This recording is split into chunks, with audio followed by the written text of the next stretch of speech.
Hello, everybody. Today we're going to talk about the cap and trade bill, SB 1530, and a little bit on I can't really talk about because I don't know about, but there's the identical one that's on the House side too, so I can't really talk about that one. But I'll talk more about the 1530.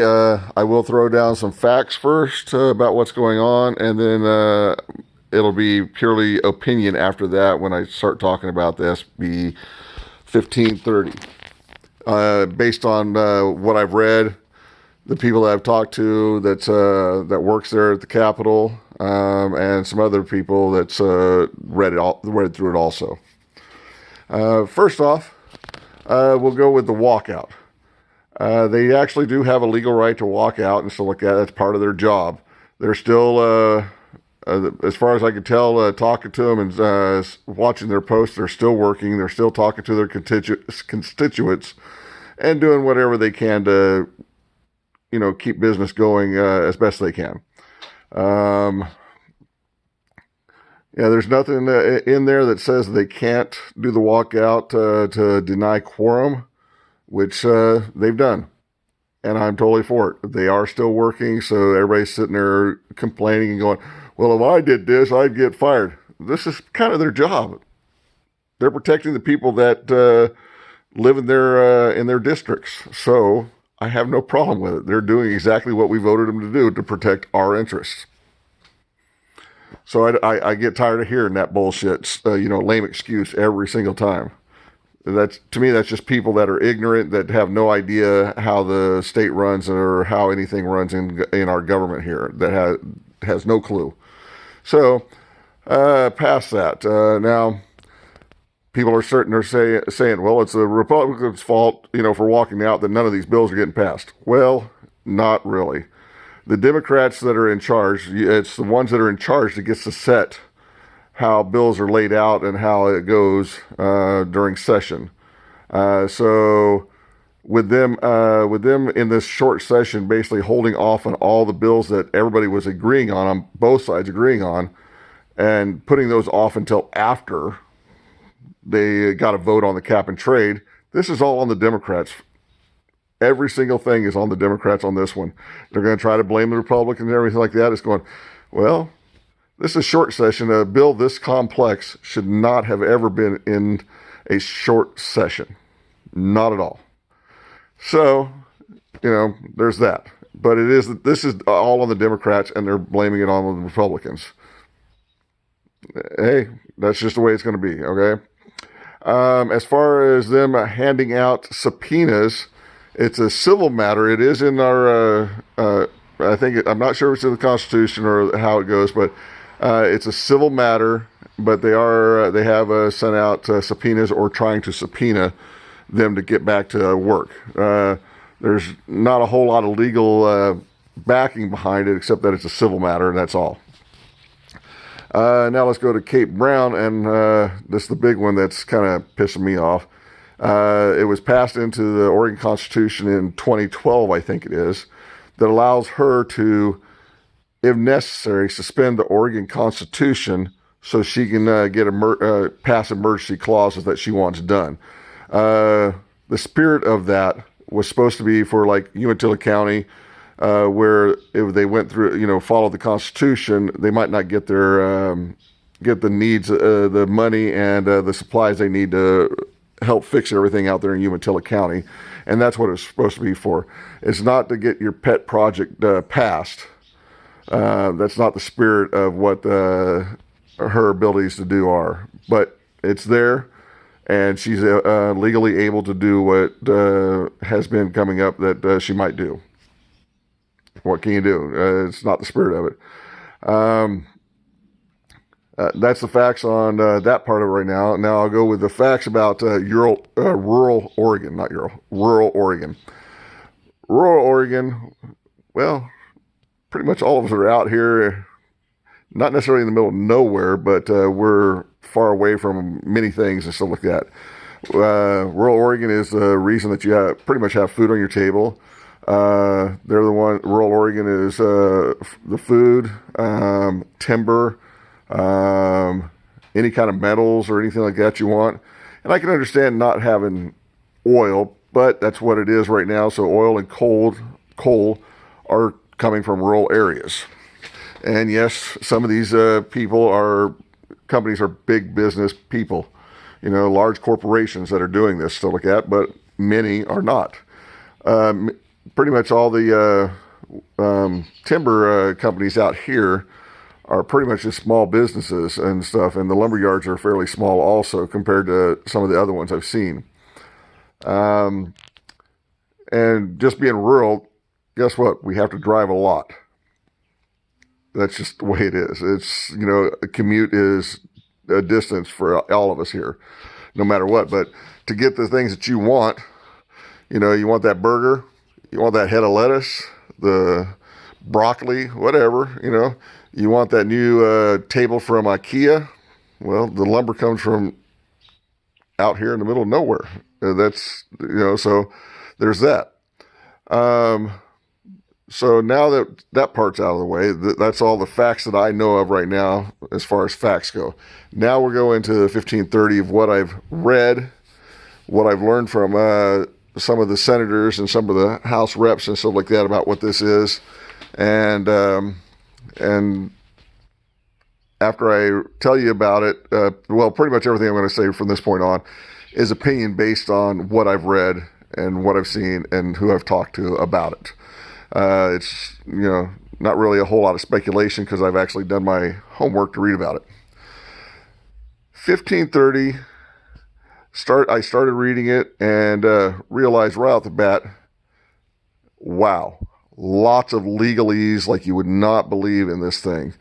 The original one, I think, was 78 pages for the bill, which is crazy in itself, for one bill.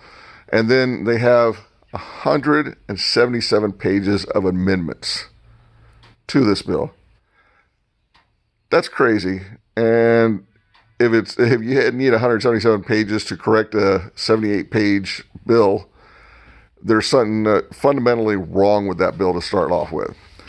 Okay, now reading it, I started reading about the credits on it. That's some of the first things that are in it, stuff like that. It's like going, so the credits are going to be up for sale, and basically it kind of goes to the highest bidder. And the highest bidder can be out-of-state corporations. It can be out-of-country corporations. So that puts small businesses in rural Oregon at a huge disadvantage. If they're not able to buy the credits, supposedly, they have to, I think they have to pay kind of a fine type of thing for using more carbon than that they're supposed to. So these carbon credits go to the highest bidders. And unfortunately, these corporations can absorb that money, and it will get passed on down to you and me. So we'll end up paying for it, and no matter what anybody says, guess what? You and I are going to be the ones paying for it eventually. Effectively, this will put a lot of the small businesses in rural Oregon out of business because they're not going to be able to afford the carbon credits, and they're not going to be able to afford the upwards of 76 cents extra per gallon of gas, that they're putting on this. That goes into effect gradually over the course of like 3 years. And people that live out here that work more in the bigger cities and stuff like that, it's going to be harder for them. It's going to cost literally $100 plus more a month to get to work. There's that, I started looking into going, okay, where is it in this bill that effectively takes care of carbon and our climate issues that we're having? Nothing. There's nothing in this bill that has anything to do with protecting the climate except basically making people pay more taxes and credits and stuff like that. And big corporations don't give a shit. They're just pass that money on to, the taxes that they're having to pay on the credits to us, the everyday guy. So I'm like, okay, well, where's some of this money supposed to go? Well, there's nothing in there saying exactly where the money is going, except that, I think it was I got up to about 10 or 12 different agencies that will be getting the money that will study climate change or some form thereof. So they're not actually doing anything. We already know all this. All the scientists have thrown this out at us. Really? So I keep reading. I can't find anything that this has to do with the environment or climate or anything except to get money from us, the everyday citizen. More money. We're already over $1 billion in the black in this state, and they want more money. I'm not sure what for. If you can tell me, please tell me. This is a bad bill on every level. The Democrats will not allow this to go to the voters. You can sit there and say this is, I've watched the videos there at the House and stuff like that. I know a lot of you probably don't want to sit through, even 20 minutes of watching what they're doing in the House and in the Senate when they're, doing their things. But, I hear a bunch of people going, well, why don't they go in there and just talk? And even Kate Brown has said this. Why don't they just come to the table and talk to us and we can work this out?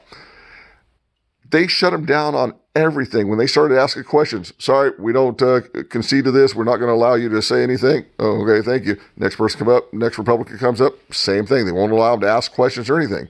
Also in this bill, there's no transparency whatsoever.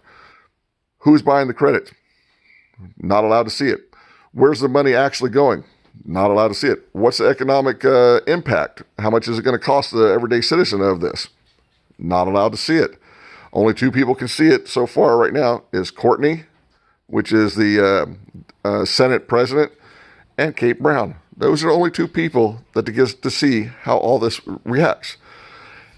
And, there was even one of the senators stated, well, this is too complex for the voter to be able to vote on. So it should not go to the voter. If it's that complex and most of the senators have not read it, or if they have, I'm not sure why they're agreeing to this in any way, shape, or form.